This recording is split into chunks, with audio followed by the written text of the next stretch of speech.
Cho em hỏi với ạ. Thấy nói to lên cho nào, không nghe rõ gì Ờ, cả. Trong trường hợp mà nền kinh tế vận hành không có sự can thiệp ấy, Ừ. trong trường hợp mà nền kinh tế vận hành không có sự can thiệp của chính phủ ấy, thì Yes. nếu mà cái low interest rate thì nó sẽ dẫn đến là tăng investment in goods and service và tăng cái Ừ. demand cho cái goods and service, thì làm Ừ. sao mà mặt bằng giá lại thấp được. Ờ, Còn nếu mà một cái câu nữa đấy demand mà là nè, đúng rồi, đấy là mình xét từ một phía, tức là mình xét chỉ có một cái thằng demand này nó tăng thôi, đúng không? Thì còn cái chuyện là nếu như mà cái investment nó tăng thì cái thằng supply nó cũng có thể tăng nữa mà. đúng rồi ạ, thì Cái thằng supply demand và nó goods cũng and service tăng, ừ. demand goods and service tăng thì price nó sẽ tăng chứ cô. Đúng rồi, cái demand tăng, cái AD này nó sẽ chuyển sang bên phải thì về cơ bản là P nó sẽ tăng, nhưng mà nếu mà cái thằng supply mà nó cũng tăng nữa, mà cái thằng supply giả sử nó tăng mà nó tăng nhiều hơn cái thằng demand này tăng thì giá nó sẽ giảm.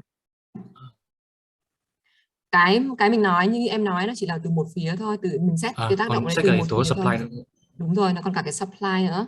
Cái P này ở đây mình chỉ nhìn thấy là từ một cái thằng D này, thằng AD này thôi.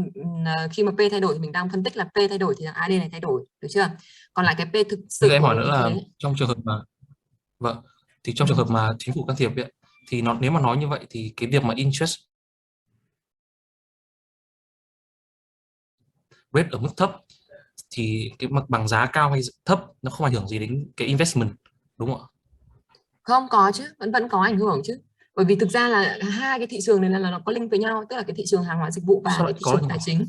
Cái thị trường tài chính và thị trường hàng hóa dịch vụ là nó có link với nhau. Thế nếu mà em chi tiêu nhiều ở bên thị trường tài chính thì em sẽ chi tiêu ít ở bên thị trường hàng hóa dịch vụ, và ngược lại. Số tiền của em có là cố định, đúng không? Nếu em chi nhiều cho mua stock và bond thì em sẽ chi ít cho mua goods and services. Thế thì đương nhiên là cái thằng interest ở bên kia nó sẽ ảnh hưởng đến cái thằng consumption ở bên này chứ, đúng không?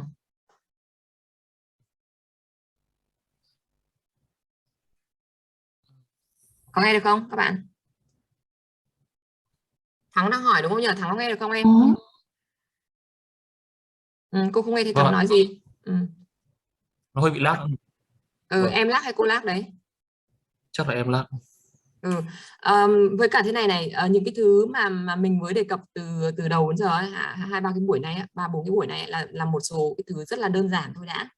Còn lại như Thắng hỏi những cái câu đấy là nó phức tạp hơn khi mà mình tìm hiểu nhiều cái vấn đề hơn, ví dụ cái mối quan hệ giữa thị trường tài chính với cả thị trường hàng hóa dịch vụ này, rồi chúng ta tìm hiểu về cái tác động của lãi suất đến cung cầu tiền ở trên thị trường này, tác động đến đầu tư như thế nào này, rồi chính sách của chính phủ tác động vào thị trường lãi suất, thị trường tiền tệ như thế nào, rồi chính sách của chính phủ thì tác động vào thị trường hàng hóa dịch vụ như thế nào. Nó còn rất là nhiều thứ khác nữa Thắng nhá.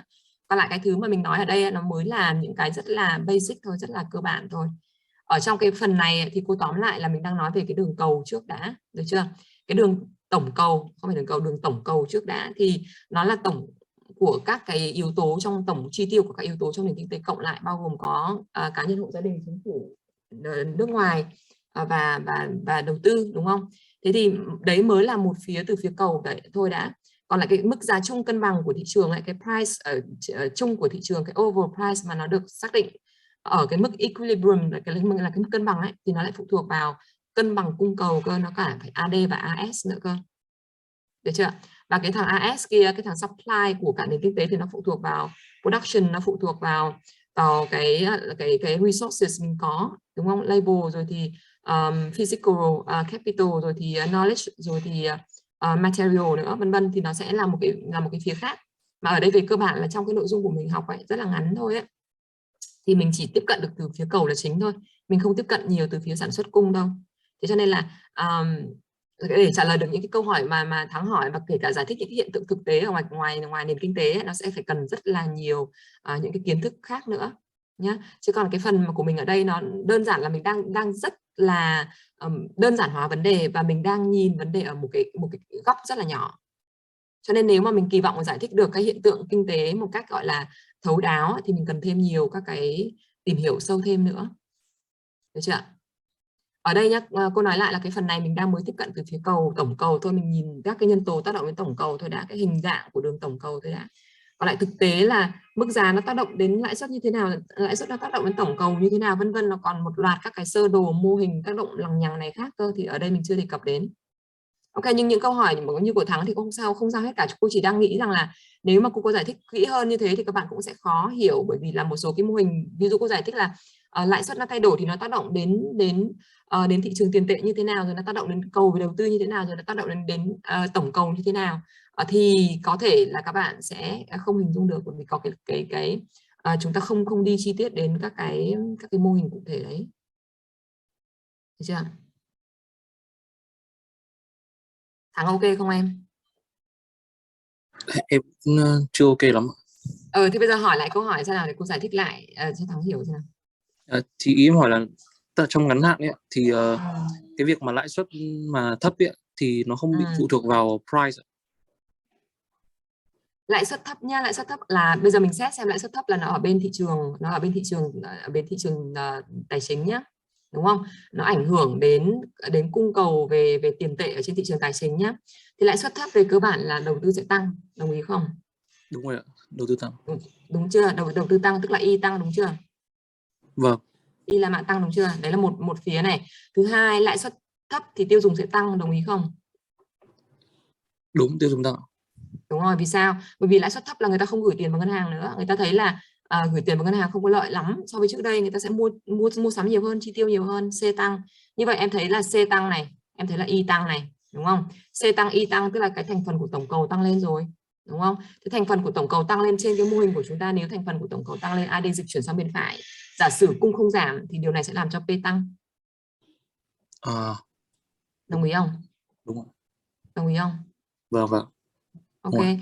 đấy thì cô mới nói là cái sự liên kết giữa các cái thị trường ấy, về cơ bản trên thực tế là nó liên kết hết với nhau.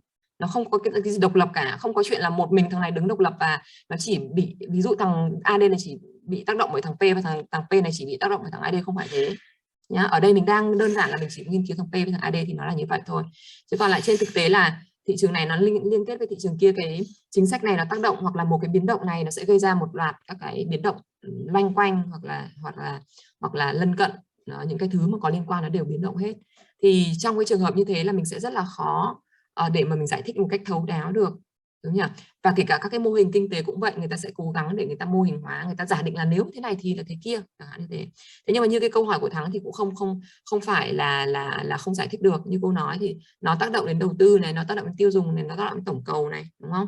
Thế nếu như mà tổng cung không đổi thì nó sẽ tác động đến mức giá cân bằng chung. Ở đây mình nhìn mới thấy một P thôi, cái P này không phải là cái equilibrium price thôi nhé, cái P này chỉ là cái P ngẫu nhiên bất kỳ thôi, còn cái equilibrium nó phải là cái giao điểm giữa đường tổng cung với đường tổng cầu cơ trên mô hình nhá, tức là cái chỗ mà tổng cầu với tổng cung là bằng nhau thì nó mới xác định được cái mức giá cân bằng xác định ở trên thị trường, cái overall price. Anyway thì nó cũng là cho cái aggregate demand và aggregate supply, tức là cho cả nền kinh tế, thì nó cũng mang tính mô phỏng thôi, chứ nó không phải là cho một cái thị trường cụ thể, một thị trường cụ thể với một số lượng cụ thể thì mình sẽ dễ hình dung hơn rất là nhiều. Còn đây nó cho cả một nền kinh tế cơ, thì cái này cái AD và cái AS này nó cũng là cái mang tính là mô phỏng. Ok, được chưa ạ?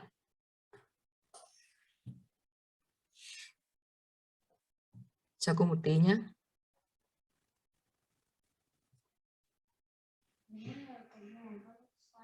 Con vẫn chưa vào được tí nào.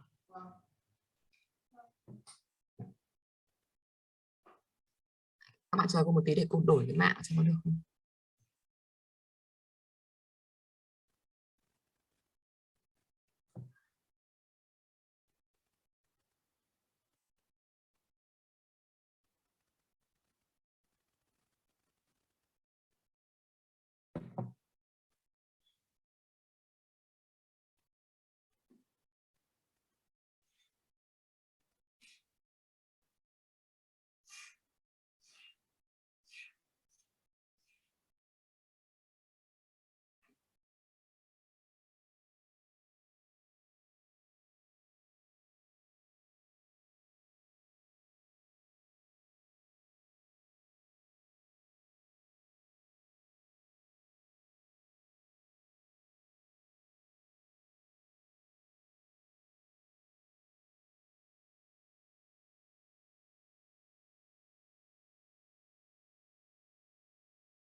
Okay, so so that is about the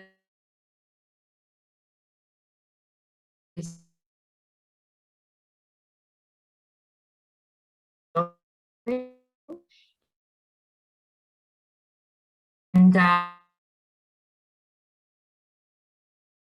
now we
sorry again.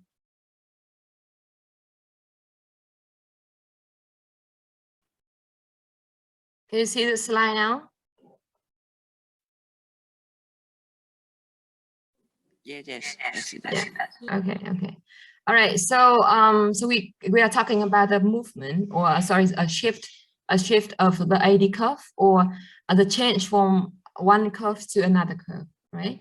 One line to another line. So here we actually draw an AD curve as a straight line, but actually it's a curve a little bit curly than this one, just to make it more simple for us to approach the issue. Then they draw an AD curve as a straight line one. Okay, so any change in the component of AD, including C, I, G, R, and X, will lead to a shift in AD, or a shift from from one AD to another AD on the graph at any price.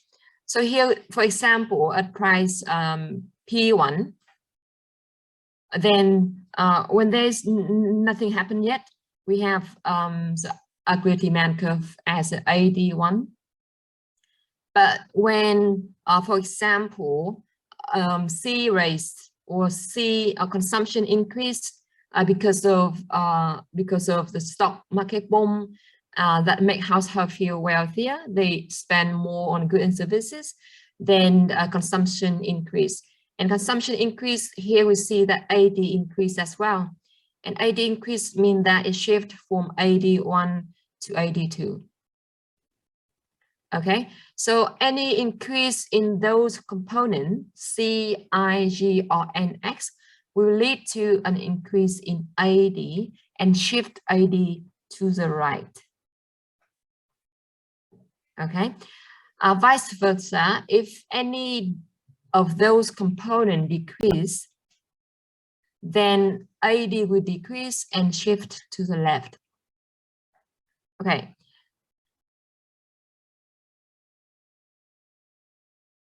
So for now, what do you think that impact on AD if governments spend more on building new roads?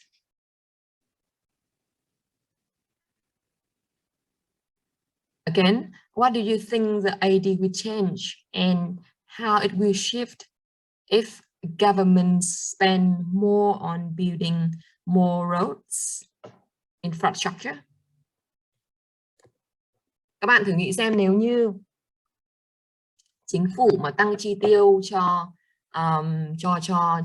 nền kinh tế bằng việc là xây dựng các cái công trình công cộng, infrastructure, xây dựng đường xá, cầu cống ấy, thì AD nó sẽ dịch chuyển như thế nào, thay đổi như thế nào?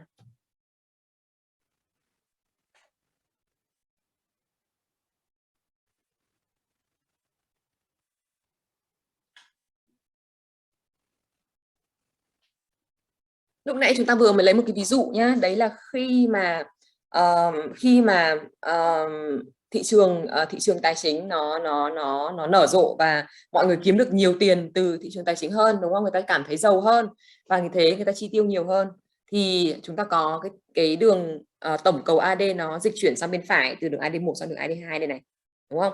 Thế bây giờ nếu như mà một cái tình huống khác mà cô vừa mới đưa ra là chính phủ tăng chi tiêu lên, xây dựng nhiều đường xá hơn, thì đường AD nó sẽ thay đổi như thế nào?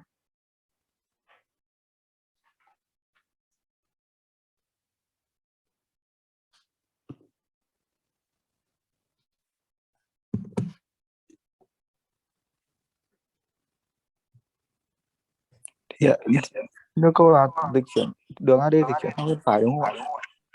Dịch chuyển sang bên phải, yeah. Why?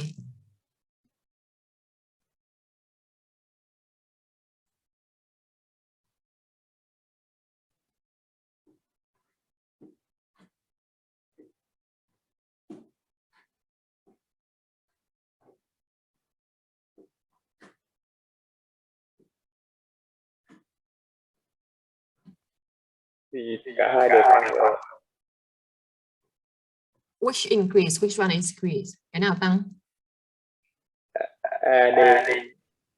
AD tăng, đúng rồi. AD tăng vì là C tăng, đúng không ạ? Xin lỗi, vì là G tăng. G tăng. Rồi, G tăng. Ở đây chúng ta có các cái thành phần của AD bao gồm C này, Y này, G này và NX này, đúng không? G là liên quan đến chính phủ, Y là liên quan đến firm, đến doanh nghiệp, C là liên quan đến người tiêu dùng, cá nhân, hộ gia đình, NX là liên quan đến khu vực nước ngoài, đúng chưa? Thế vừa nãy trong cái tình huống đầu tiên mà chúng ta đã phân tích thì đấy là C tăng do là người ta trở nên giàu có hơn, đúng không? Còn cái tình huống cô trò ở đây là G tăng là chính phủ tăng chi tiêu cho đường xá, xây dựng đường xá, cầu cống, cung cấp các công trình công cộng. Thì tức là cái chi tiêu của chính phủ tăng lên, nó là một cái thành phần của tổng cầu, và vì vậy nó làm cho AD tăng và dịch chuyển sang phải, đúng không ạ? Thế thì when government spending increase, we see an increase in AD as well, and there will be a shift to the right of the aggregate demand curve. Okay. Any decrease in C, in I, in G, or in NX will lead to a decrease in AD and result in a shift to the left of the AD. Okay. Okay, and in the next slide, you see some factors that impacts on the change in C, change in I, or also change in other factors as well. So if we look at C, consumption, so we see that the stock market will impacts on C. We have consumption and saving trade-off will impact in C as well. Tax cut or tax increase will also impact on C. Okay, interest rate also impacts on C as well. All right, so you can analyze some of those issues here, how it could affect C. Okay, if we decide to save more than we consume, then C will decrease, or our consumption saving trade-off increase. Okay, so you decide to save more, which means you have less to consume, then C decrease. Okay, the tax imposed on your income, for example, the tax increase, then you have less money to spend, and then you you will have C decrease. Okay, we also have a change in investment, where firm want to buy new equipment or build up new factories, for example, and then we have increase in investment. Okay, or when firm have high expectation about the future. Expectation means kỳ vọng, or what you believe or what you expect that's going to happen in the future. When firms are optimistic about the future, yeah, they see that in the future they can earn more and more money because the economy is growing quickly, and they can have a successful business in the future, then they increase the investment now, right? So that equal expectation. So if the expectation of the economy is high, then firm will invest more, or I will increase. Okay, interest rate also impacts on Y, very obvious, right? If interest rate is high, then firm will invest less because it's more expensive now to borrow money from the bank. Then they will invest less. But if interest rate is low, then they will be encouraged to invest more because borrowing money from the bank now is cheaper. Okay, monetary policy, that's a policy made by the government to have some impacts on the financial system. So if the government put on the easing monetary policy, which means they want to increase the number of the amount of money in the economy, or they want to keep the interest rate low, or they want to boost the investment, then they call it easing monetary policy. Then the investment will increase as well. Or also investment tax credit or other tax incentive can also impact on investment. So tax credit means that if you or a firm invest in something, then that will receive some credit from the government. Let's say government says to firm that if you invest in this remote area, then I will give you 5% off from your tax, or I will give you 20 years no tax. Yeah, and that is called tax credit or tax incentive. Okay, so therefore we have here the change in investment and change in consumption depends on a lot of things, right, in the economy. Some factors that change in the economy. Các bạn, ở đây chúng ta thấy là vì sao mà đường AD nó lại có thể dịch chuyển nhé, shift là dịch chuyển từ đường này sang đường khác, đúng không? Thì ở cái slide trước chúng ta phân tích là các cái nhân tố như là C, là Y, là G mà tác động làm tăng AD thì sẽ làm AD dịch chuyển sang phải, làm giảm AD thì sẽ dịch chuyển AD sang trái, đúng không? Thì ở đây chúng ta nhìn thấy các cái nhân tố mà tác động đến C này, rồi các nhân tố mà tác động đến Y này, đúng chưa? Tác động đến C chúng ta có này, cái sự thay đổi ở trên cái thị trường tài chính, đúng không ạ? Rồi thì cái tỷ lệ đánh đổi giữa chi tiêu và tiết kiệm, đúng không? Rồi thì rồi thì cái thuế của chính phủ lên thu nhập của chúng ta. Thì đấy là những cái thứ mà chúng ta nhìn thấy nó rõ ràng tác động đến C. Nó cũng có thể liên quan đến các cái thị hiếu, các cái sở thích của người tiêu dùng nữa, có thể làm thay đổi cái C này. Đó, thì cái change in stock hoặc là stock market ấy, vừa nãy chúng ta phân tích ấy, thì nó có thể làm cho người tiêu dùng cảm thấy là họ giàu có hơn, đúng không? Và họ chi tiêu nhiều hơn. Đối với cái saving và consumption, tỷ lệ giữa tiêu dùng và tiết kiệm ấy, nếu mà người ta thấy là tiết kiệm có lợi hơn thì người ta tiết kiệm nhiều hơn và consumption sẽ ít đi, theo đó C giảm, đúng không ạ? Rồi cái tax high và tax cuts này của chính phủ liên quan đến cái thuế của chính phủ đánh vào thu nhập của chúng ta, được chưa?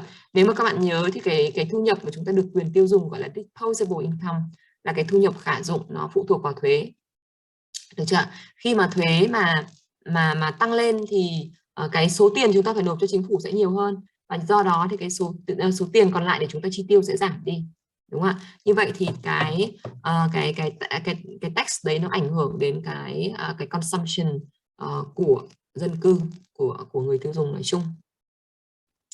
Cái thay đổi ở đầu tư của doanh nghiệp thì nó phụ thuộc vào cái chính sách hay là cái kế hoạch của doanh nghiệp, đúng không? Có thể là doanh nghiệp muốn mở rộng quy mô thì đấy là do bản thân doanh nghiệp thay đổi thì nó cũng làm tăng chi tiêu của đầu tư, đúng không? Chúng ta thấy là nếu như mà firm mà mua nhiều cái máy tính rồi thì xây dựng nhiều cái công trình hơn thì đấy cũng làm cho cái chi tiêu của đầu tư hay chi tiêu của các doanh nghiệp tăng và Y tăng, đúng không ạ? Rồi thì cái expectation ở đây là cái expectation được hiểu là cái kỳ vọng của dân chúng về cái tình hình tăng trưởng kinh tế.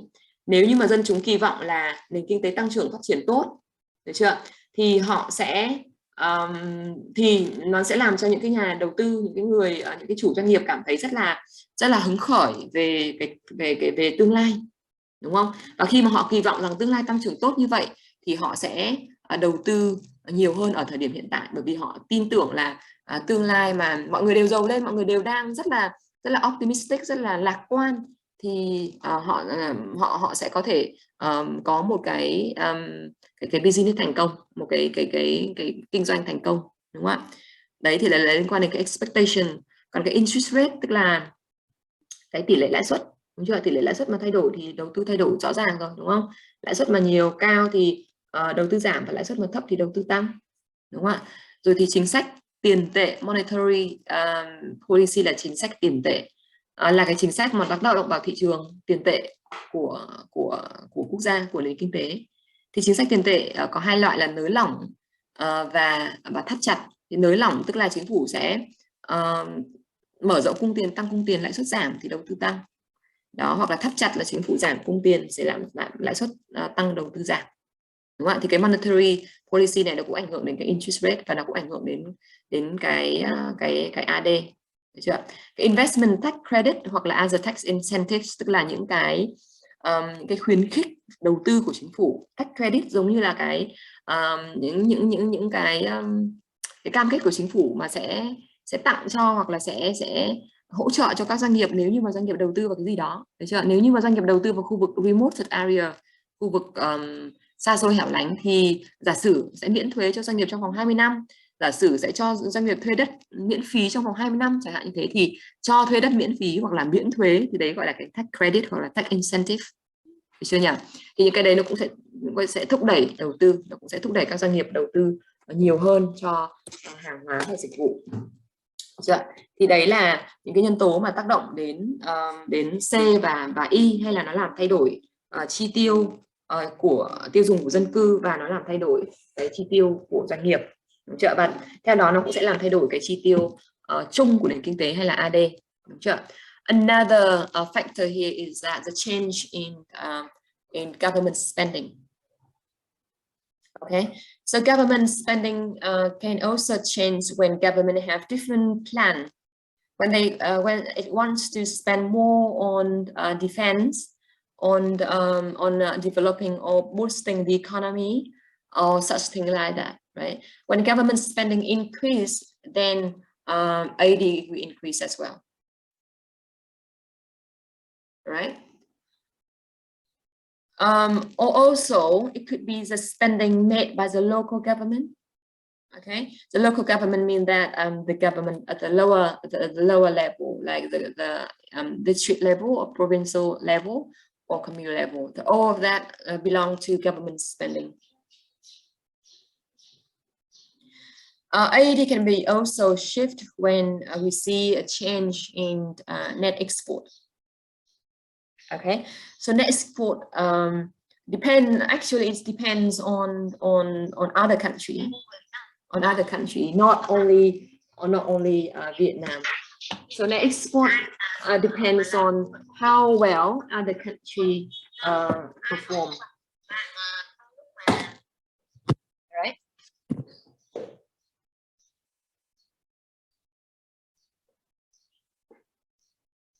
So if the world economy increase and have very optimistic situation, then other countries will buy more of our goods and services, then export increase.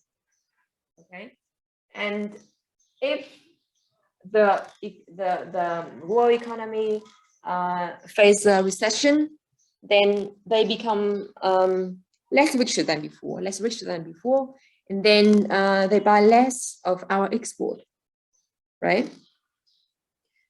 And also the change in the world economy also impacts on foreign exchange rate, and that also have some impacts on our export and import, and therefore impacts on AD.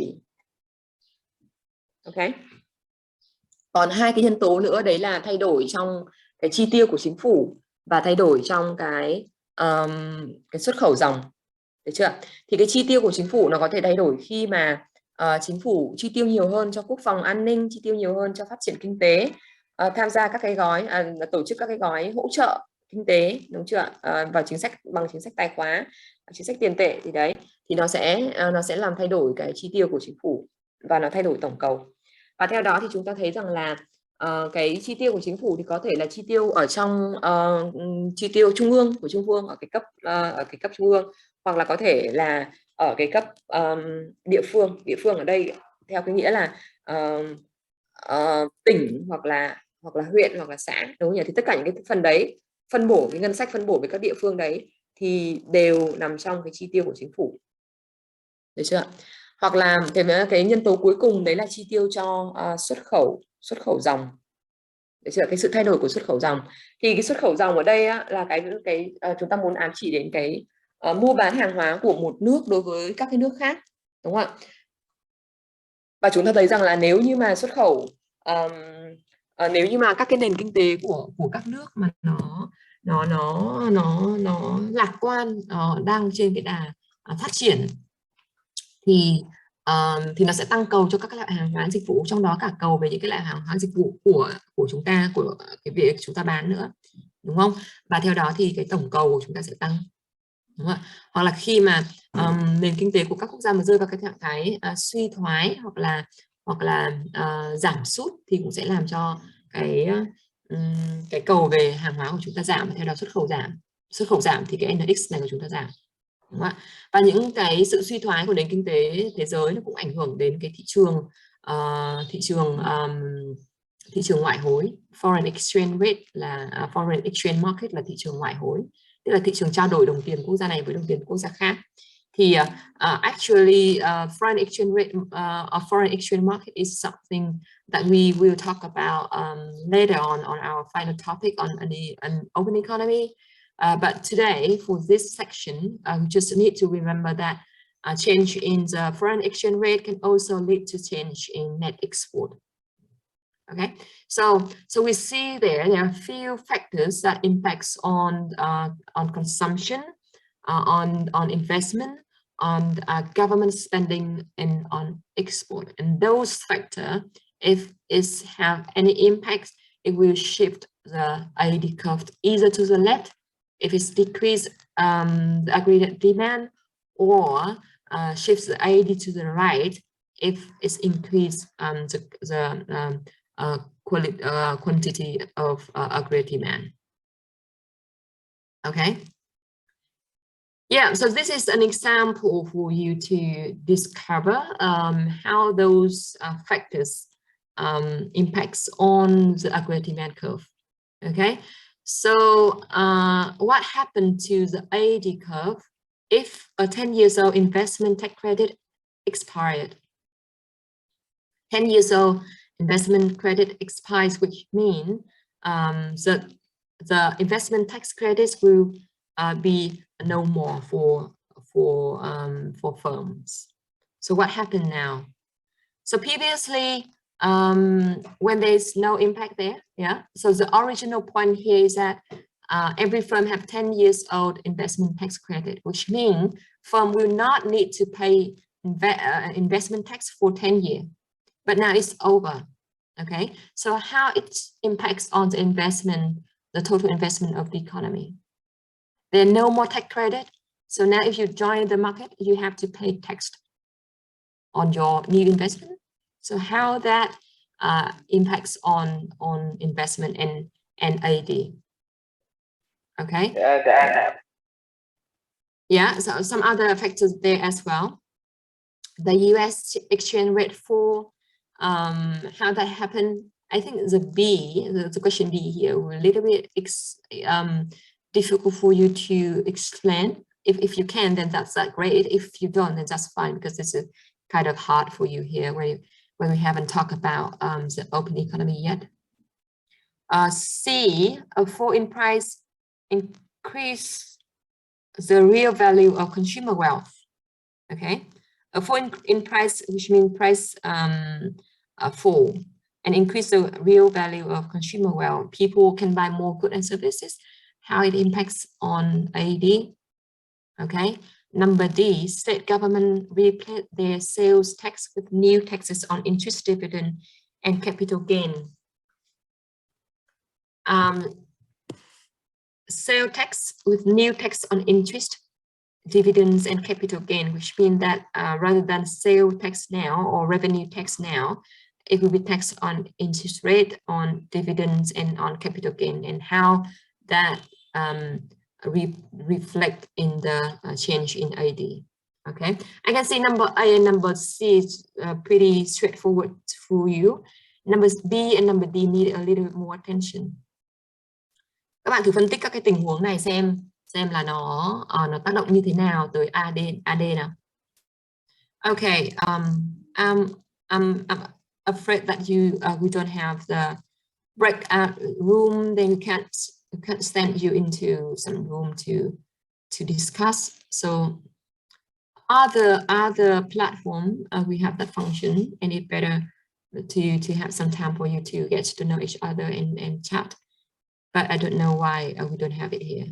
Ở những cái loại khác, ví dụ như chance chẳng hạn, mà ví dụ như Zoom bình thường ấy, nó sẽ có cái phần gọi là Microsoft Teams, nó sẽ có cái phần là chia nhóm. Đấy, nếu mà chia nhóm được các bạn vào, các bạn thảo luận cái chủ đề như thế này thì nó sẽ thú vị hơn là việc các bạn tự suy nghĩ. Các bạn có cái đề ở đây chưa?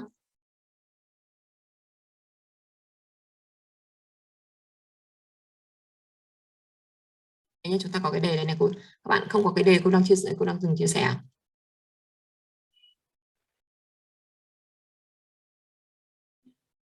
Ok, và một cái điều mà cô chưa lưu ý các bạn, cô quên mất chưa lưu ý là có những cái sự thay đổi của giá nhé, thì nó sẽ gây ra cái sự di chuyển dọc trên một đường thôi, di chuyển movement along thôi. Còn lại cái sự thay đổi của các nhân tố không phải là giá thì nó sẽ gây ra sự dịch chuyển. Được chưa? Thế thì ở phần trước chúng ta có tìm hiểu các cái nhân tố tác động mà giá, mà cái ảnh hưởng của giá đến C, ảnh hưởng của giá đến Y, đấy là nó gây ra sự di chuyển dọc trên một cái đường AD. Còn nó dịch chuyển đường AD khi mà những cái tác động liên quan đến giá, liên quan đến AD mà không phải là giá thì nó mới gây ra sự dịch chuyển. Thì khi các bạn phân tích mấy cái tình huống này thì chúng ta sẽ thấy là cái nào làm dịch chuyển và cái nào làm di chuyển dọc trên cùng một đường AD.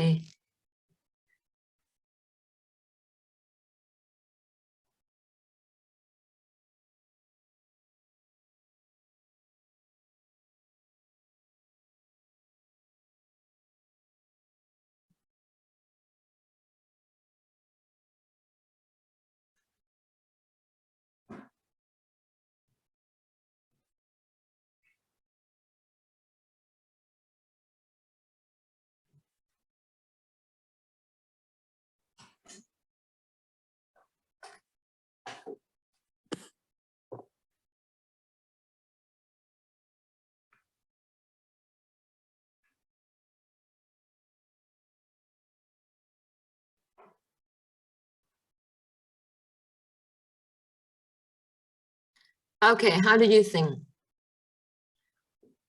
Can I have your opinion on the first point there? A 10 years old investment tax credit expires. How that impacts the AD curve, các bạn? The AD curve shift left. Shift to the left. Yes. Why? Because bởi vì y giảm ạ. Yeah, that is true, right? So in this case, where a 10 years old investment tax credit expire, which means that there is no more tax incentive for investment, then the investment will fall, right? Investment fall not related to price, then that will shift the AD curve to the left. Okay, AD will decrease because the investment fall, and therefore we have a lower level of AD, and then AD shift to the right, to the left. Right. How about the US exchange rate fall? So the US exchange rate fall, which means the US dollar become cheaper than before.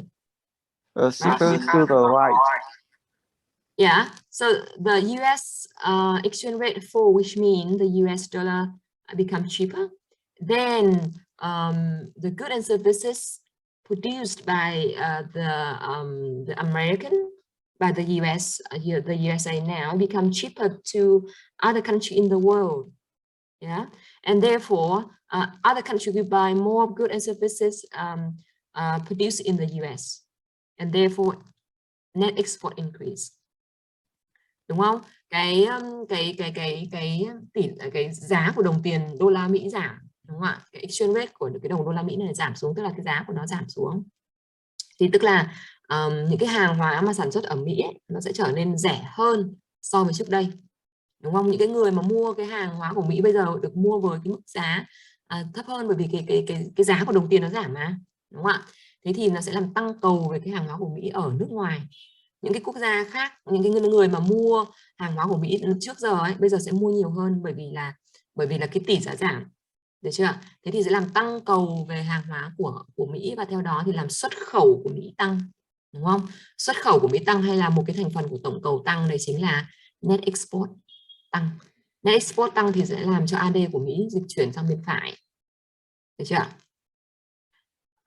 Okay, C, a fall in prices increase the real value of consumer wealth.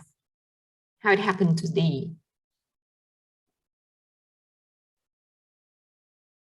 What's the impact on D now, on AD now? Di chuyển sang phải ạ. A movement or a shift?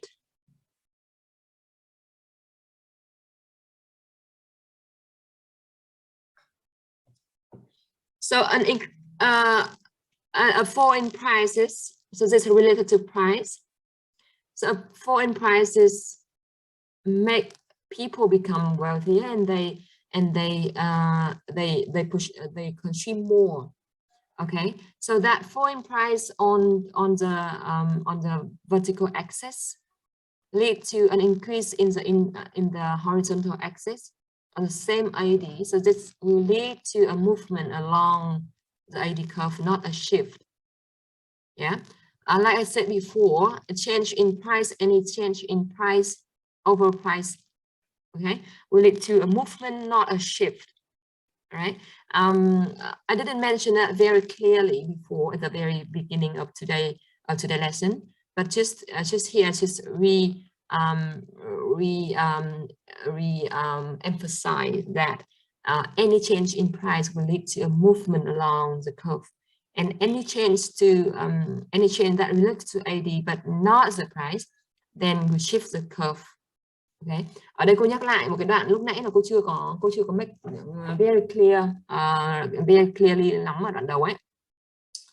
Khi chúng ta nói về cái sự thay đổi của giá ấy, thì tất cả những cái ảnh hưởng mà là liên quan đến giá, nó tác động đến cầu ấy, thì nó đều gây ra sự di chuyển dọc trên một đường thôi, nó không shift cái đường đấy ra đường khác. Bởi vì cái sự thay đổi của giá nó nằm ở trục tung nhé. Nếu các bạn hình dung về cái đường AD ấy, nó nằm ở trục tung, đúng không? Giá nó chuyển từ trên xuống dưới hoặc từ dưới lên trên, thì nó gây ra sự thay đổi của cầu ở trục hoành, đúng không? Cái lượng tổng cầu thay đổi tăng lên hoặc giảm xuống, thì nó gây ra một cái sự movement along, được chưa? Còn tất cả những cái nhân tố mà tác động đến tổng cầu không phải là mức giá thì nó sẽ gây ra sự dịch chuyển. Như vậy cái number C ở đây của chúng ta nó sẽ gây ra sự di chuyển dọc trên đường cầu, chứ không phải là sự dịch chuyển. Ok, có thể nó hơi confusing với các bạn, đúng không? Cô quay lại cái này. Đây này. Đây này. Nó vẫn là làm thay đổi cầu nhưng nó không gây ra sự dịch chuyển, mà nó chỉ gây ra sự di chuyển dọc thôi. Nếu như mà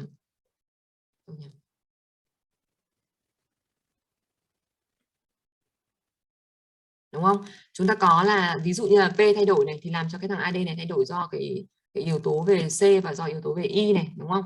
Thế nhưng mà ở đây á, ví dụ bây giờ là P1 nhé, thì chúng ta có cái tổng cầu nó chỉ là Y1 thôi. Nó tại cái điểm này. Khi mà P thay đổi lên P2 thì làm tổng cầu ở giảm thì nó sẽ di chuyển lên đây. Ứng với mức P2 thì cái lượng cầu bây giờ, lượng tổng cầu bây giờ là Y2. Vậy thì nó chỉ có move từ điểm này thôi đến điểm này thôi, move along thôi. Chứ nó không làm cái đường này nó nhảy ra cái đường khác, bởi vì ở đây là chúng ta đang quan sát là cái mức P này thay đổi. Nếu cái P này thay đổi thì chúng ta sẽ gây ra cái tình trạng như vậy. Còn nếu như các nhân tố khác thay đổi mà không phải là P thì nó sẽ shift cái đường này ra một cái đường khác. Được chưa? Thì những cái nhân tố, tất cả những nhân tố còn lại mà không phải là P thì đều shift ra đây. Được chưa? Thì ở đây chúng ta có cái ví dụ là cái ví dụ C này á, thì là cái sự thay đổi của P, cho nên là nó dẫn đến cái sự thay đổi của AD. Và vì thế thì ở đây nó chỉ gây ra cái shift thôi, nó không xin lỗi, nó chỉ gây ra cái movement thôi, nó không gây ra cái shift. Được chưa? Okay, and number C, state government replace their sale tax with new tax on interest, dividend and capital gain. Sale tax chúng ta hiểu là cái tax đánh vào cái hàng hóa dịch vụ tiêu dùng, đúng chưa? Ban đầu cái hàng hóa dịch vụ tiêu dùng được bị đánh thuế, tức là người mua hàng sẽ phải chịu cái thuế từ cái việc họ mua cái hàng hóa dịch vụ đấy, được chưa? Thì bây giờ họ replace cái thuế đấy bằng cái thuế on interest, on dividend và on capital gain. Interest, dividend là capital gain, tức là thuế đánh vào cổ tức, đánh vào những cái thu nhập từ lãi suất, từ cái việc mà chúng ta tiết kiệm tiền ấy, đúng không? Thế thì thay vì là chúng ta bị đánh thuế vào hàng hóa chúng ta mua về, bây giờ chúng ta bị đánh thuế vào số tiền chúng ta thu được từ tiết kiệm, thì nó sẽ làm hành vi của chúng ta thay đổi như thế nào theo các bạn?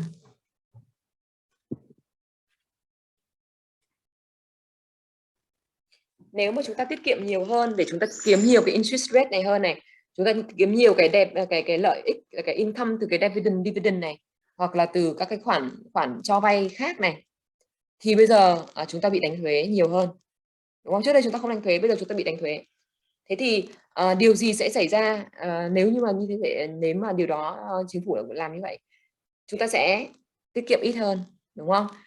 Đấy là một mặt nhé. Mặt kia là replace the sale tax, tức là không còn cái thuế đánh vào hàng hóa mua nữa, đúng chưa?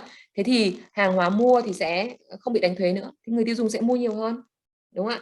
Người tiêu dùng sẽ mua nhiều hơn và người ta tiết kiệm ít đi, vì vậy mà cái tiêu dùng sẽ tăng, và do đó là chúng ta có được AD dịch chuyển sang bên phải, đúng chưa? So this is the answer for those questions there, and you see how it happened to AD. Okay. Any question? Các bạn hỏi gì không?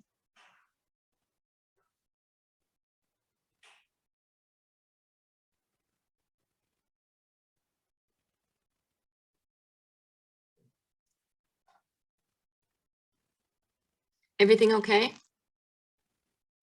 I don't have any questions, so I'm fine. Okay, cool. So basically what we have gone through today is that how we can determine the impacts on AD. All right. So again, we have AD, a component of C, I, G, and NX. Any change in C, I, G, and NX, which is not because of the price, will lead to a shift in AD curve. Any change in those components related to price will lead to a movement along the curve. Okay. Như vậy tóm lại là từ cả buổi hôm trước nữa và vào đoạn đầu của buổi hôm nay thì chúng ta nói về cái thay đổi của cái nhân tố tác động đến tổng cầu, đúng không? Và những cái nhân tố nào mà làm tăng tổng cầu, tác động đến CIG NX, mà làm tăng CIG NX mà không phải là mức giá, thì sẽ đều làm cho đường tổng cầu của chúng ta dịch chuyển sang bên phải. Còn những cái nhân tố mà nó tác động làm tăng tổng cầu mà nó là mức giá thì nó sẽ làm đường tổng cầu của chúng ta di chuyển dọc trên cùng một đường tổng cầu, chứ nó không gây ra sự dịch chuyển. Được chưa? Ok, các bạn nghỉ 5 phút nha để cô giải quyết cái mạng nhà cô cái.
Okay, everyone. So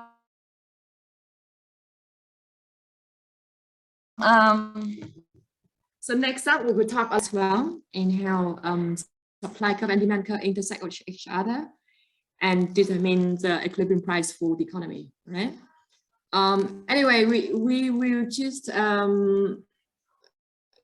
go through this very quickly about the supply, and we will not go into the detail of the determinant of the supply because it's kind of an advanced issue, an advanced topic.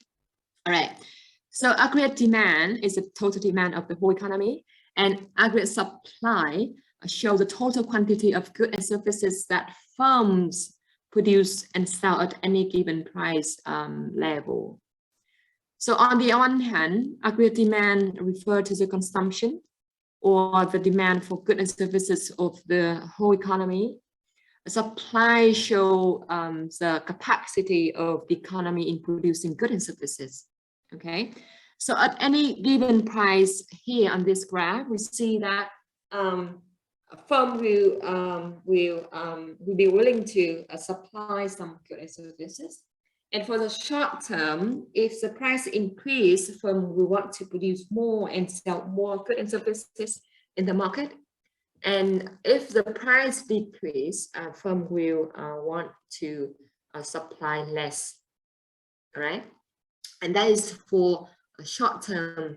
But for long term, if the country or the economy use all its resources, then that will lead to a constant capacity of supplying goods and services. Okay, for the short term, we see here aggregate supply upward sloping curve refer to positive relationship between P and Y, right? So we have if P increase, we have the goods and services that firm want to sell increase as well, right? Then we see that the aggregate supply curve slope upward, right? Ở đây chúng ta có cái đường tổng cung của nền kinh tế thì nó thể hiện cái quy mô của cả nền kinh tế khi mà sản xuất ra các loại hàng hóa dịch vụ và bán các loại hàng hóa dịch vụ đó ở trên thị trường, đúng không ạ? Và cái đường tổng cung thì nó có mối quan hệ tỷ lệ nghịch, tỷ lệ thuận với mức giá, tức là gì? Nếu như mà mức giá mà càng tăng thì các hãng, các doanh nghiệp sẽ muốn cung ứng càng nhiều dịch vụ và hàng hóa và dịch vụ hơn.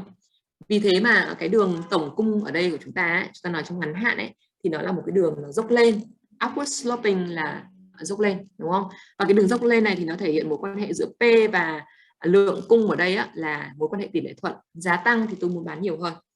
That is very easy to understand, right? The firm behavior toward the price. Normally, if price increase, they're going to sell more in order to get more profit. Okay, and if the price fall, I want to sell less, and because I have less profit, holding other factor constant, right? And that is for the short run. For the long run point of view, we see that in long run, when the economy produce at a level with the maximum capacity of all the resources. So if you remember, the resources to produce goods and services in the economy include material or natural resources, right? It includes technology, it includes labor and human capital, and also physical capital as well. So if we are producing at the maximum level of those resources, then that is the long run aggregate supply. Okay, and in long run, aggregate supply curve is a vertical curve. The vertical curve here refers to the situation where we are at the optimal level of production. And the optimal level of production means that we produce at the level where all the resources are used efficiently. Okay. So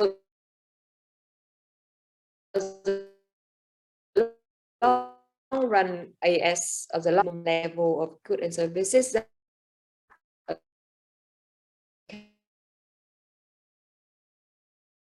can produce when it use all. Trong dài hạn các bạn ạ, là một đường thẳng đứng nhé, thì hệ có mức giá nữa, bởi vì là tổng cung trong dài hạn thể hiện cái khối lượng hàng hóa dịch vụ tối đa mà một nền kinh tế có thể tạo ra được khi mà nó sử dụng tất cả các cái nguồn lực có của nó. Những nguồn lực sẵn có là tài nguyên này, là vốn này, là công nghệ này, đúng không?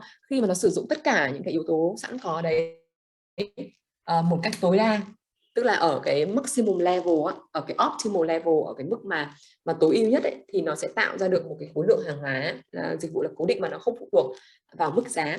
Và vì thế cho nên là nó thẳng đứng, đúng chưa? Nó thẳng đứng. Thế thì chúng ta thấy là phân biệt giữa cái đường aggregate supply trong short run và aggregate supply trong long run thì là nó có hình dạng khác nhau. Chưa? Tổng cung trong ngắn hạn thì nó là dốc lên, nó phụ thuộc vào giá, còn tổng cung trong dài hạn thì nó là đường thẳng đứng, không phụ thuộc vào mức giá. Được chưa? Thì cái đường tổng cung trong dài hạn này thực chất là cái đường người ta gọi là đường sản lượng tiềm năng, hay là đường natural rate of output. Natural rate of output là cái potential output mà khi mà nền kinh tế đang sử dụng toàn bộ cái nguồn lực của mình một cách hiệu quả nhất. Okay. So if the country use all of its labor, fully employed everyone, all of the capital, all of the natural resources, potential natural resources as a term, material, then that can produce what I call potential output. Potential output or natural rate of output, or we call it YN, sản lượng tiềm năng các bạn ạ. Sản lượng tiềm năng nhé, là cái sản lượng mà nền kinh tế có thể đạt được khi mà nó sử dụng toàn bộ nguồn lực sẵn có của mình, và ở cái trạng thái toàn bộ những người lao động, những người có nhu cầu lao động thì đều có việc làm.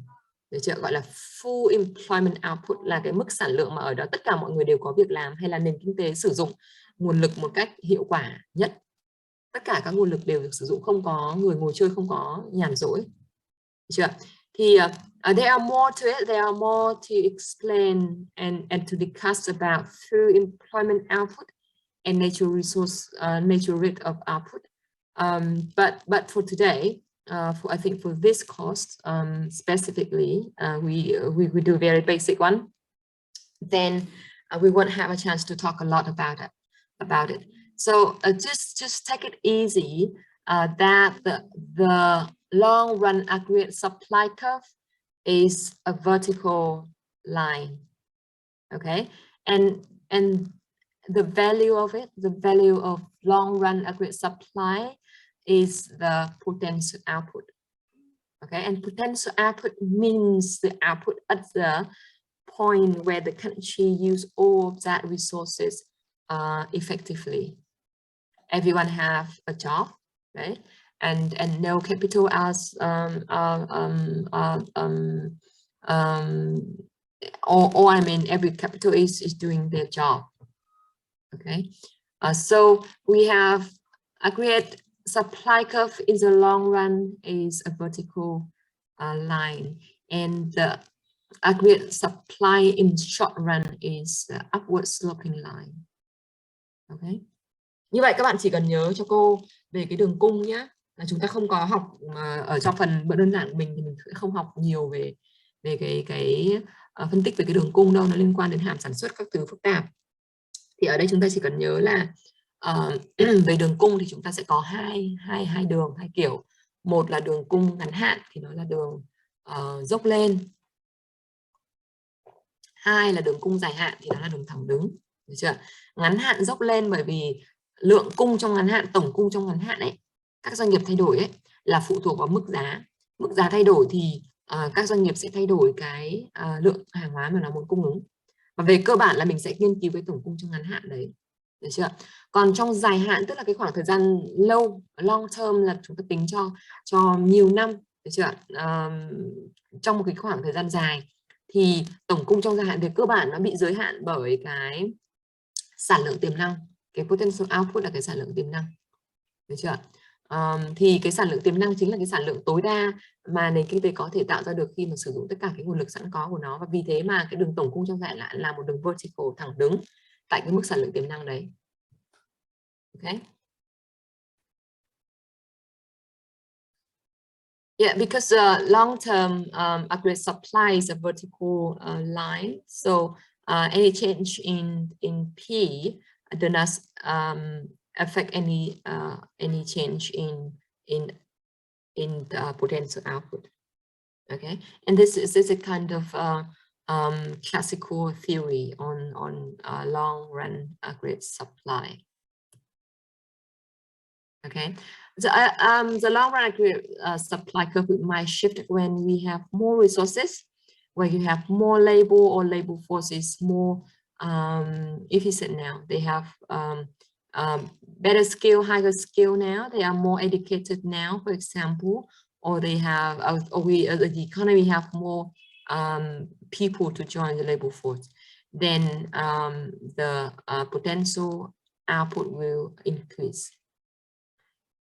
And also technologies, improvement in technology can also lead to an increase in the potential output.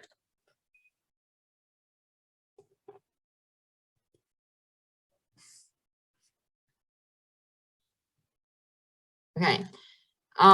Yeah, so this is some reason why the long run aggregate supply can shift. And they actually refer to the PPF, if you remember the PPF, production possibility frontier. Okay, and that is also referred to the long run.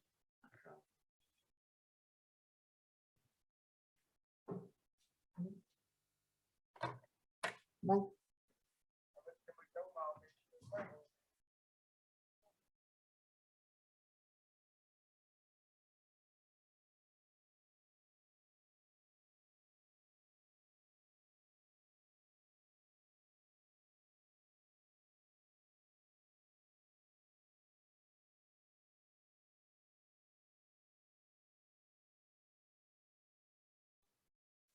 Okay, so any increase in labor force will lead to the increase in long run aggregate supply and shifts the aggregate supply to the right.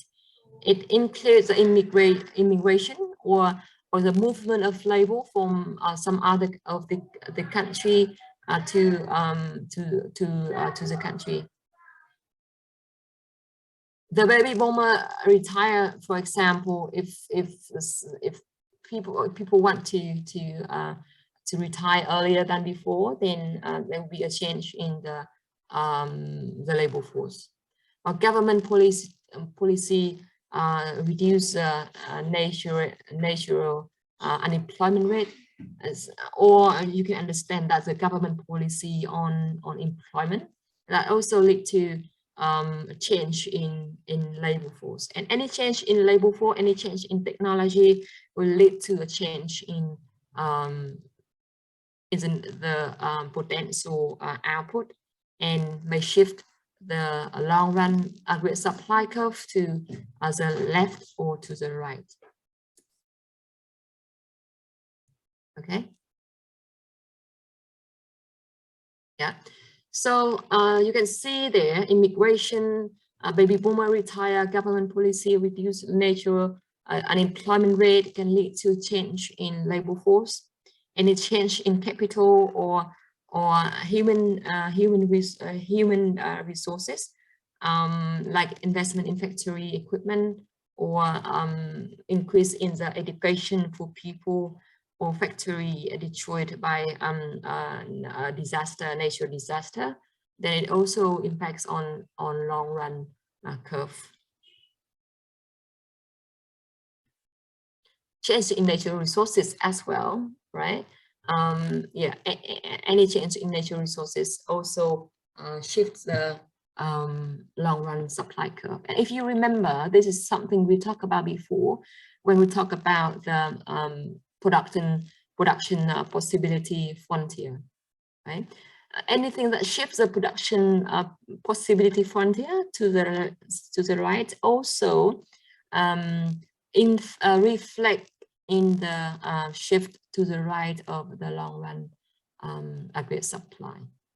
Okay, so it could be the change in labor, could be the change in natural resources, the change in capital, or the change in the physical capital. Can you just give me a second?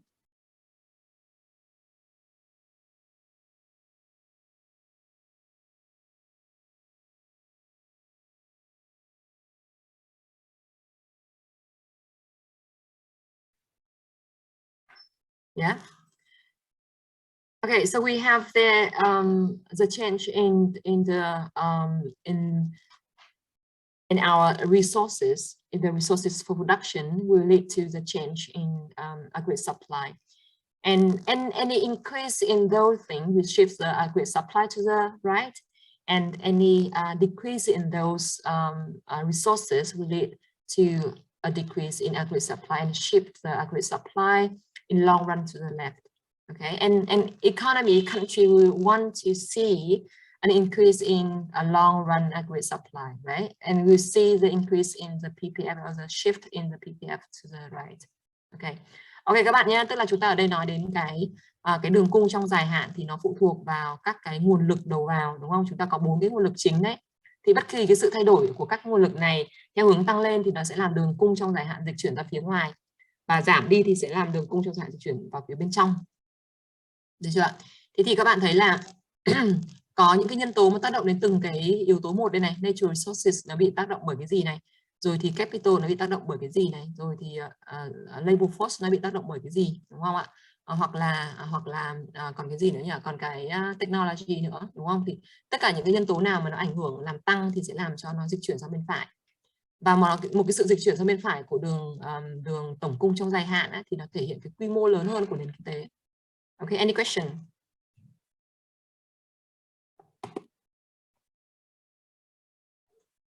Are you okay with those things? Các bạn okay với vấn đề này chưa ạ? Okay. Okay. All right, so let me see what we have next.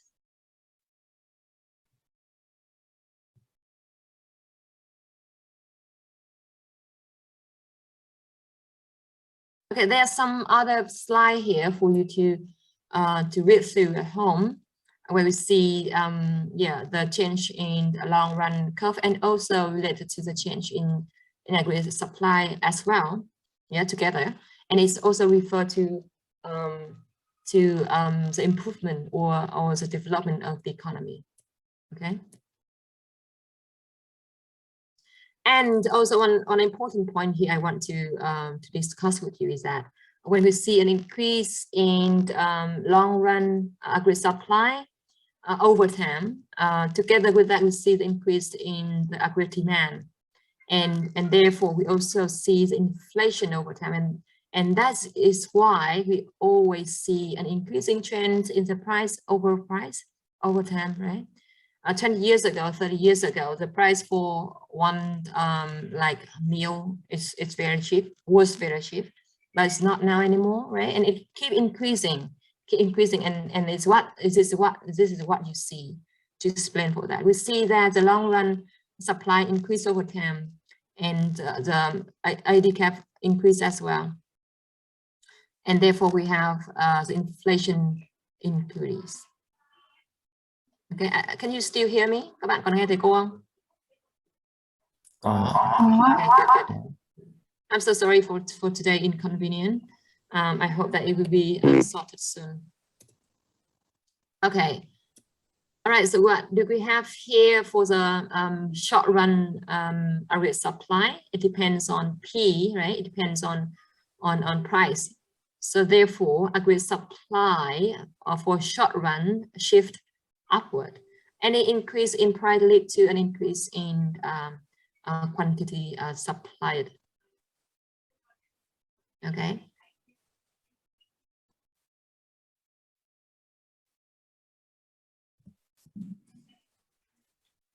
Right. So there's some theories to explain why IS curve for short term shift upward. Okay, and I would like you to have some time to look through the material you have on the textbook, and also some slide here. This is not so important, but I hope that you spend some time to read through it. Okay, and as I said before, the idea or the theory on supply side will not be our focus for this basic course. This is something more advanced than just a very introductory course. Okay. Yeah. So there's some theory there that is available on the slide, the material we have here, and also in the books for you to discover if you want to know more about it. Right. Okay. I think we need to move on to other issue here, which is more important. Yeah, the long run equilibrium and the short run equilibrium. And we'll do some exercise for determining the equilibrium. Okay, so I will just leave the theory to explain why short run is sloping upward for you to read at home, and I move now to the reason that okay, to the equilibrium price.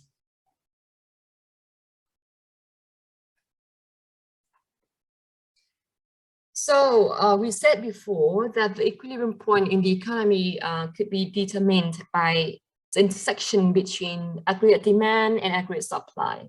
Okay, and here we see in this slide we see the equilibrium of the economy, that's the long run, for the long run, which is the intersection between AD curve, short run aggregate supply curve, and long run aggregate supply curve as well.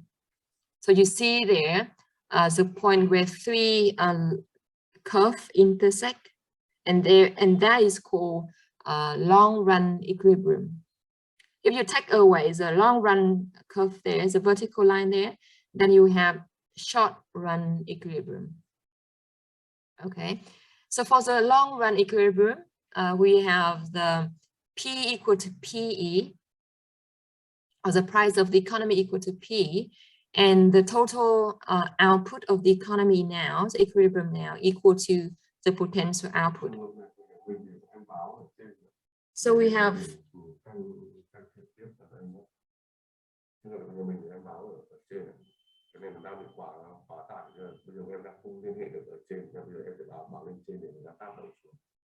lúc nãy mình đã gọi rồi, các bạn ấy đã làm rồi không được. Đấy là chị gọi em đầu bảo học, còn em gọi về bên đầu hỗ trợ của cái kỹ thuật, còn chị gọi để gọi bảo học, nó kỹ thuật là chủ bọn em mới gọi được. Vâng, thì anh báo giúp vậy. Sáng ngày hôm tất cả vâng, thì anh báo giúp về buổi chiều, tại vì buổi chiều còn các bạn cũng có phải học nữa. Cảm ơn anh. Okay, so we have here the Y or the potential output here, which is at the maximum level of the country of the economy can produce, right? So we have AD intersect with the AS for short run, and we have those two intersect with the AS in the long run, right? Then we will have the equilibrium for long run. And the equilibrium for short run will be just taken away the long run curve there, right? Các bạn ơi, ở đây thì chúng ta nói về cái điểm cân bằng nhé. Thì cái này là cái phần nó quan trọng hơn. Cô để lại cái phần liên quan đến các cái lý thuyết về việc giải thích vì sao đường cung trong ngắn hạn nó lại dốc lên. Thực ra cái phần đấy nó không quan trọng lắm. Các bạn nếu mà muốn tìm hiểu thêm thì các bạn đọc thêm, còn không thì các bạn có thể ignore nó đi cũng được nhé. Cái bài giảng này cô lấy là cái bài giảng của MenQ, cho nên là vẫn có những cái phần đấy, nhưng trong cái focus của chúng ta thì nó không có bao gồm, nó cũng tương đối là phức tạp, chúng ta không có đủ thời gian để chúng ta giải thích nó. Thế thì ở đây cô chuyển sang cái phần là cân bằng tổng cung tổng cầu trong dài hạn, để chuyện nó muốn ám chỉ đến cái sự cân bằng của nền kinh tế trong dài hạn ấy, đúng không? Thì ở đây chúng ta có là cái điểm cân bằng của nền kinh tế trong dài hạn ấy, thì nó sẽ được xác định tại giao điểm của cả ba cái đường tổng cung ngắn hạn, tổng cung dài hạn và tổng cầu. Được chưa? Thì cái điểm cân bằng này nó sẽ xác định là vậy thì cái nền kinh tế này có cái mức giá chung nó xác định là bao nhiêu này, cái PE này. Rồi thì cái sản lượng của nền kinh tế là sản lượng tại mức sản lượng tiềm năng ấy, nó chính là cái mức sản lượng tối đa mà nền kinh tế có thể tạo ra được khi mà nó sử dụng tất cả cái nguồn lực sẵn có của nó ấy. Được chưa? Thì ở cái điểm cân bằng dài hạn này, tại sao nó gọi là dài hạn? Bởi vì là ở đây thì các cái vấn đề của nền kinh tế, các cái thành phần của nền kinh tế đều ở cái trạng thái là tối ưu, nó hoạt động ở trạng thái tối ưu. Và khi nó hoạt động ở trạng thái tối ưu thì tức là nó không có cái động cơ để mà có make cái change. Được chưa nhỉ? Mọi người đều đã có việc làm này, rồi thì mức giá ở cái ngưỡng gọi là ổn định này, as the expectation of everyone này, cho nên là nó tương đối là ổn định, và vậy nó ở cái trạng thái gọi là cân bằng dài hạn.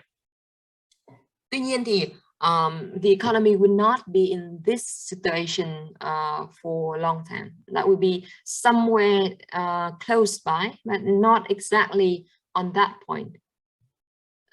What I mean is that it could be somewhere here, for example, if we put AD lower than this AD, or it could be somewhere there if we have the AD higher than that one. Okay, and also the short run aggregate supply could be different, not this one, but also other one. Okay, and we see I'm trying to see if I have a graph for that. Yeah. Okay, this one. If there's any change in AD or in the AS, then that will lead to a different short run equilibrium. Okay, for example, this one here we have the equilibrium for the economy for long term at A. And now what happened if a stock market crash? Okay, and that will shift C to the left, right? Or C will decrease, and when C decrease, then AD will shift to the left as well. So we have here AD will shift from AD1 to AD2, and therefore we see that the equilibrium, the short run equilibrium, now change from A to B. Okay, so if any issue happen in the economy that can impact on AD or can impact on AS for short run, then that will change the equilibrium point. Okay, and therefore I said to you that it's not always the economy stay at the long run equilibrium. Mostly it stay at the short run equilibrium. And short run equilibrium means that there's something somewhere, not at the long run equilibrium. For example, an increase a change in the stock market, the crackdown of the stock market, right? So then everyone, maybe they lose their money and they have less money than before. That impacts on their consumption and consumption flow, and holding other factor constant. Consumption will also lead to a lower AD, right? A smaller AD. So the smaller AD shifts the AD curve from AD1 to the left to the AD2. So the AD2 intersect with the short run aggregate supply at point B. So point B here is called the short run equilibrium. Yeah, the short run equilibrium B here determines the short run output and short run price. Okay, so the short run output here is Y2 and short run price is P2. So you see here the total output change from potential output Yn to a lower output Y2 here. So imagine when you have the output at Y, potential Y here. So everyone have a job or fully employed. Now the output decrease. Okay, so output decrease means that there will be more people who are unemployed, who lose their job. Okay, so at point Y2 here, as an output point, output Y2 here, at the point B, we have a higher unemployment rate. Okay. Okay, ở đây nhé các bạn nhé, cô phân tích cái tình huống như thế này này, cô mới nói với các bạn rằng là cái cân bằng ở cái điểm A này á, là cái giao điểm của cả ba cái đường ấy, thì nó là cân bằng dài hạn, và ở cái điểm cân bằng dài hạn đấy thì mọi người đều happy cả, đúng không? Mọi người đang nền kinh tế đang ở trạng thái tiềm năng, trạng thái ổn định nhất, trạng thái tốt nhất, mọi người đều thấy ok ở trạng thái đấy. Nhưng trên thực tế thì không phải là lúc nào nó cũng ở cái trạng thái tiềm năng này, và phần lớn là nó không ở cái trạng thái tiềm năng, đúng không? Bởi vì cái tác động này tác động kia làm cho đường này dịch, đường kia dịch, đúng không ạ? Thế thì nó sẽ chệch ra khỏi cái điểm cân bằng ở cái mức sản lượng tiềm năng này. Thì ví dụ ở đây là có một cái tác động, chúng ta lấy một cái ví dụ đơn giản là một cái tác động của sự đổ vỡ của thị trường tài chính chẳng hạn, đúng không? Hỗn loạn của thị trường tài chính và làm cho, tất nhiên là không phải một mình C, Y nó cũng thay đổi, nhưng ở đây chúng ta chỉ xét thôi, giả sử C thay đổi đi, đúng không? Nó tác động vào C, nó tác động vào tiêu dùng, và C thay đổi ở đây là C giảm, đúng không ạ? C giảm thì làm cho đường AD dịch chuyển từ đường AD1 sang đường AD2, đúng không ạ? Đường AD1 dịch chuyển sang đường AD2 thế này thì chúng ta thấy là cái mức sản lượng của nền kinh tế giảm từ Y1 đến Y2, đúng không? Mức giá của nền kinh tế cũng giảm xuống. Thì cái sự suy giảm này á, từ cái mức tiềm năng này về cái mức sản lượng Y2 này thì nó gọi là suy thoái kinh tế, hoặc là nó gọi là giảm sút về cái khả năng, cái capacity của nền kinh tế, đúng không? Thì nếu như Y1 ở cái IN này, sản lượng tiềm năng này, thì nền kinh tế đang fully employed, tức là mọi người đều có việc làm. Bây giờ nó giảm xuống Y2, tức là một cái mức sản lượng thấp hơn, thì có nghĩa là số người có công ăn việc làm sẽ giảm đi chứ, đúng không? Để tạo ra IN này thì mọi người đều có việc này. Thì bây giờ chúng ta tạo ra ít hơn, chúng ta tạo ra chỉ có Y2 thôi, thì có phải là thất nghiệp tăng lên không? Đúng không? Như vậy chúng ta nhìn thấy bất kỳ một cái sự giảm sút nào của sản lượng xuống thấp hơn mức sản lượng tiềm năng thì sẽ thường đi kèm với tỷ lệ thất nghiệp cao hơn. Nếu chúng ta nghĩ cái tình huống liên hệ với thực tế ở Việt Nam hiện nay và trên thế giới nói chung cũng thế. Giả sử ban đầu trước khi chúng ta có Covid, đúng không? Thì chúng ta hoạt động ở sản lượng tiềm năng IN. Có Covid thành ra là một loạt các cái hoạt động bị ngưng trệ và sản lượng là giảm sút. Sản lượng giảm sút thì sẽ làm cho số lượng người thất nghiệp tăng lên, đúng không ạ? Đấy thì chúng ta thấy là ở đây cái sự suy giảm từ IN xuống I2 này thì nó gây ra cái hiện tượng là thất nghiệp gia tăng, đúng không ạ? But there is also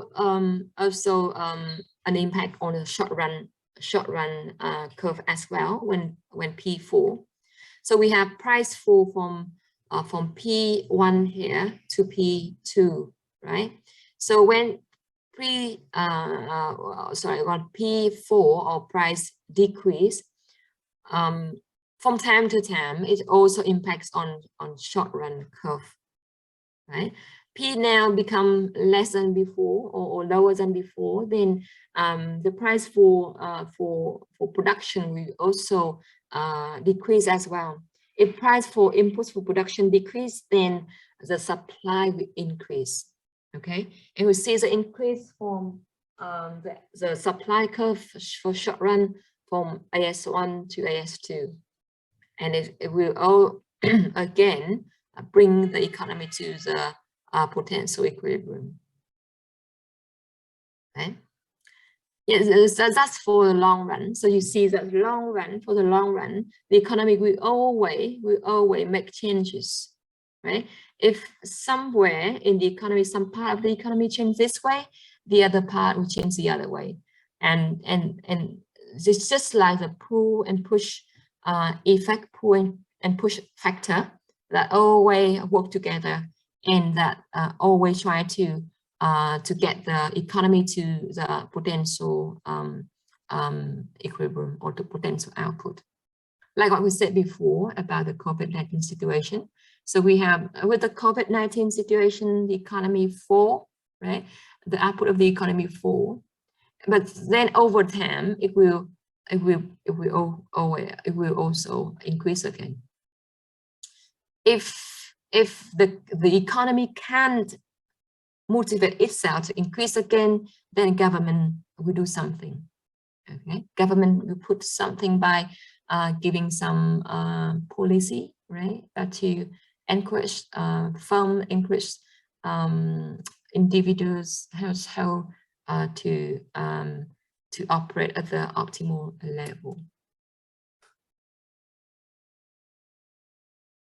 Okay, so the question now is that how can we determine the output, the equilibrium output of the economy?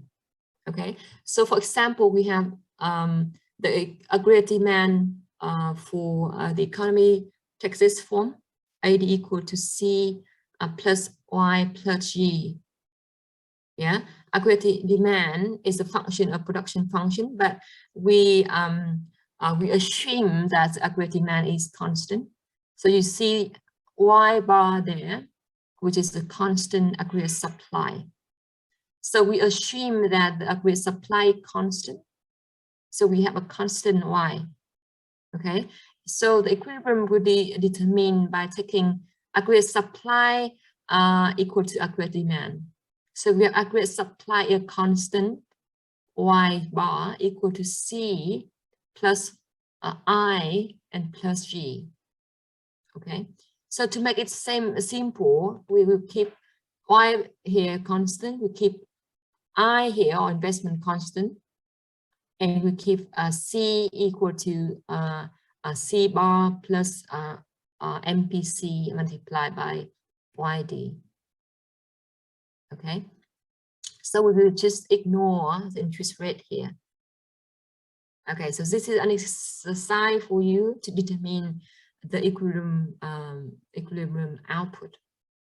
Okay, so we have here C equal to 100 plus 0.8 YD, investment equal to 450, government spending equal to 600, and tax equal 15 plus 0.25 Y. So we suppose that the aggregate supply is Y.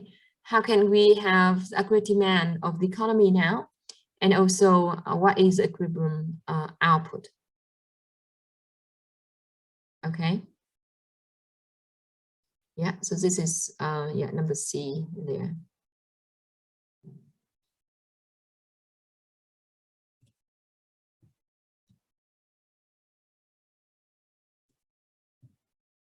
Okay, so okay, I'm just trying to solve this question for you because it's related to your exam. So we have here. Okay, we'll just do it here. Can you see it, or it's too small for you? Bạn nhìn thấy không? Có. Ok. Bây giờ nhá, với cái câu hỏi như thế này các bạn này, thì cái câu hỏi này là một cái câu hỏi rất là typical cho cái đề kiểm tra của chúng ta nhé. Chúng ta phải viết phương trình đường tổng cầu AD này từ các dữ liệu đã cho, đúng không? Chúng ta tính cái sản lượng cân bằng của nền kinh tế tại với những cái số liệu mà chúng ta được cho đấy, rồi chúng ta giả sử một cái yếu tố nào đó thay đổi, C thay đổi, hoặc Y thay đổi, hoặc G thay đổi, thì nó làm thay đổi cái sản lượng cân bằng như thế nào, được chưa? Và đấy, giả sử như thuế thay đổi chẳng hạn, thì nó làm sản lượng cân bằng thay đổi như thế nào, thì cô sẽ giúp các bạn một hai câu trước, sau đó các bạn có thể tự làm nhé. Ở đây chúng ta tính phương trình của tổng cầu AD này, thì chúng ta có là AD sẽ bằng là C cộng Y cộng G cộng với NX, đúng không? Tổng quát là như thế. Ở đây không có NX, chúng ta bỏ đi, C cộng Y cộng G thôi, được chưa? Thế thì C của chúng ta khó chịu nhỉ.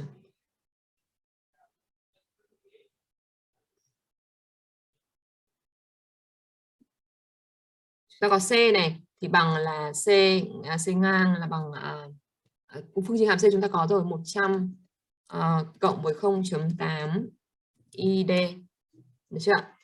Mà ID thì bằng Y trừ DT, ở đây chúng ta nói là 100 0.8 cộng với Y trừ DT luôn đi. ID là thu nhập khả dụng, nó bằng Y trừ T nhá. Có bé quá không? Rồi cố gắng một chút để cô làm nốt cái bài này cho các bạn này, cho chúng ta biết cách này. Ok. Đó, thì bây giờ T của chúng ta bằng bao nhiêu các bạn thay vào thôi.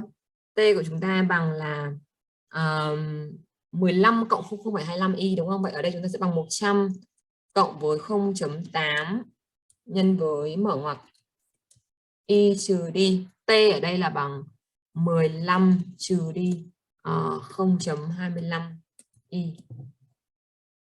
Đúng không ạ? Đấy, các bạn tính cái chỗ này thì cô sẽ bằng bao nhiêu vậy? 0,8 mà nhân với 15. 0,8 nhân 15 thì bằng là 12 đúng không? 12 vậy thì ở 100 chúng ta phải trừ đi 12, tức là chúng ta còn 88. Đó. Các bạn cộng với 0,8 nhân với 0,75 y, 0,8 nhân 0,75 thì bằng 0,6. 0,6 y. Như vậy nhá, chúng ta có cái hàm đầu tiên, hàm C đầu tiên này là cái hàm chưa có thuế đúng không?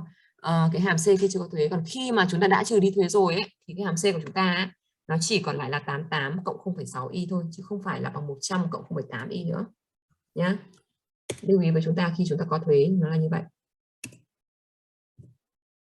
Được chưa? Đấy là xong C nhá. Bây giờ chúng ta viết AD thôi. AD sẽ bằng là C này cộng này y này cộng này g này, đúng không? Chúng ta viết nó bằng là 88 cộng với 0,6 y cộng với y La Mã của chúng ta là bằng 450 cộng với g của chúng ta là bằng 600, đúng không? Các bạn tính đi, nó bằng bao nhiêu nào? 600 này cộng 450 này cộng 88 này 1138. Được chưa? Đấy là xong câu A nhá. Đúng không nhỉ? Câu A nó hỏi như thế đúng không? Đúng rồi, câu A nó hỏi như thế. Được chưa? Câu B nó hỏi là tính tính cái sản lượng cân bằng đúng không ạ? Equilibrium output đúng không? Thì các bạn giải cái phương trình là Y bằng AD. Chúng ta giả định rằng là cung của chúng ta là một cái yếu tố cố định cho trước đúng không? Y bằng Y ngang rồi. Cho nên cái supply ở đây chúng ta giả định là nó đã được cho trước rồi. Được chưa? Vậy thì cái sản lượng cân bằng của nền kinh tế là sẽ giải bằng cái cách là chúng ta lấy cái Y cho trước đấy bằng với AD. Được chưa? Để tính ra xem là nó cắt tại cái điểm đó thì là AD thì là sản lượng bằng bao nhiêu á, đúng không? Thì chúng ta sẽ có là nó bằng là 1138 cộng với 0,6 y bằng y đúng không? Y bằng 1138 cộng 0,6 y. Đúng chưa? Vậy thì chúng ta có 0,4 y thì bằng 1138. Vậy chúng ta có y equilibrium sẽ bằng là 1138 mà chia cho 0,4. Đúng không? 2845. 2845. Giả sử là nếu như người ta cho chúng ta đề bài dữ kiện là billion hoặc là million gì đấy, chúng ta điền cái giá trị vào đây. Thì đây chính là cái mức sản lượng cân bằng của nền kinh tế nhé. Khi mà chúng ta giả định rằng là nền kinh tế này là có cái sản lượng supply ấy, là cho trước. Được chưa nhỉ? Thì cái cách mà chúng ta làm một cái bài dạng như thế này là như thế này, được chưa? Ở đây là có câu hỏi thêm cho chúng ta là G tăng lên 800. Ở đây là G là 600 nhé, thì bây giờ G là 800 thì các bạn thay vì ở cái phần này chúng ta dùng 600 thì bây giờ chúng ta sẽ thay 800 vào thôi. Được chưa? Thì chúng ta tính lại xem là cái điểm cân bằng mới á, nó sẽ có y bằng bao nhiêu. Tương tự như vậy, nếu như mà thuế bây giờ là bằng 20 chứ không phải là bằng một cái hàm này nữa, nó không phải là bằng 15 cộng 0,25 y nữa mà nó chỉ bằng 20 thôi, thì chúng ta viết lại C xem, đúng không? C thì nó sẽ bằng là 100 cộng 0,8 trừ nhân với y trừ đi 20 ở chỗ này. Thay vì là y trừ đi 15 trừ đi 0,25 y thì bây giờ nó lại y trừ đi 20. Đúng chưa? Thì các bạn về nhà làm nốt hai cái câu CD còn lại này nhá. Hôm trước là cô có up cái này lên rồi đúng không nhỉ? Ok, thì cô sẽ remove thì cô up lại vì hôm nay có thêm cái bài tập ví dụ này. Còn lại một số cái slide tiếp theo của chương này á, một số cái slide tiếp theo này mang tính gọi là giới thiệu nhá. Mang tính giới thiệu thì các bạn giới thiệu và tổng kết thì các bạn về các bạn đọc thêm cho cô thì càng tốt. Còn nếu các bạn không đọc được thì một số cái slide mà chúng ta lưu ý ở đây á, là chúng ta về cái cách tính phương trình viết phương trình đường cầu này, rồi về cái tính sản lượng cân bằng của nền kinh tế này, tính số nhân này là mấy cái thứ mà các bạn phải lưu ý. Được chưa? Rồi, có ai hỏi gì không?